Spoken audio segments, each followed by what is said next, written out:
Welcome to the Jerry Marlett Blacksmith shop here at Trails and Rails Museum in Kearney, Nebraska. We're going to take you through a quick walkthrough of what we do and what we're about. The building itself was built in 2013 by a group of volunteers, including Jerry Marlett, Dr. Jim Miller, Tony O'Rida, and various others. It came from 3 barns that were torn down here in Buffalo County.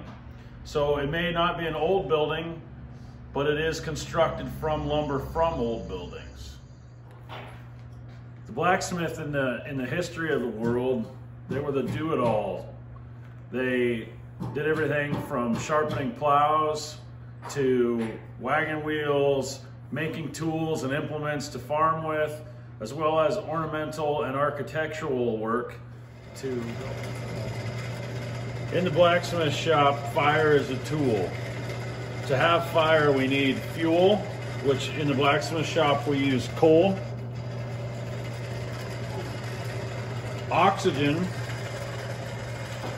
which we use the blower to supply the air, and then an ignition source, which usually we use a match. And that gives us our fire, which then leads to being able to work the metal.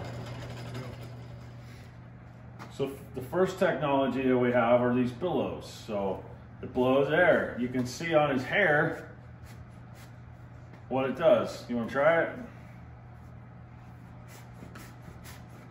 So that adds oxygen to the fire.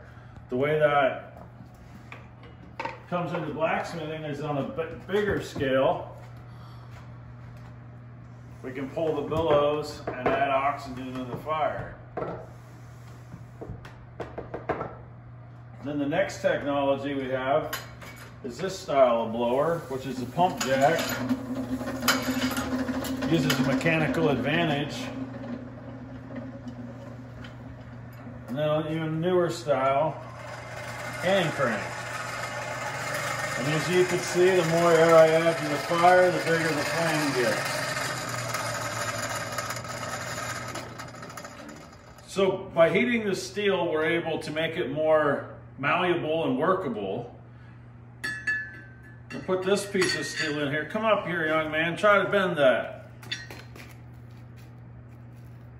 Can you bend it? No. Okay. So now we're going to take a piece out of the forge.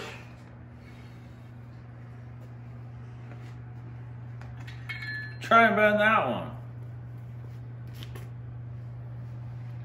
And with little to no effort, you're able to bend it. That's pretty much the basics of blacksmithing. Okay, we're going to go over to the anvil, the main tool of the blacksmith shop. Without the anvil, we're not going to get much done. The anvil works 2 ways. By me pounding the hammer on it, so my force coming down, and then the anvil being solid works back up. So it's working 2 sides of the metal at one time. On the anvil itself, we've got the horn, so making things round like horseshoes and rings. We've got the cutting table, which is a softened portion, so it's meant so that we can cut things on it without messing up our tools, like chisels. We have the face of the anvil, where we're going to do the majority of our work. We have the heel, or the back of the anvil, the waist, and the feet.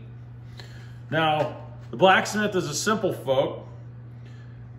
We have this tool here, and it's hardened tool steel, so we call it the Hardy.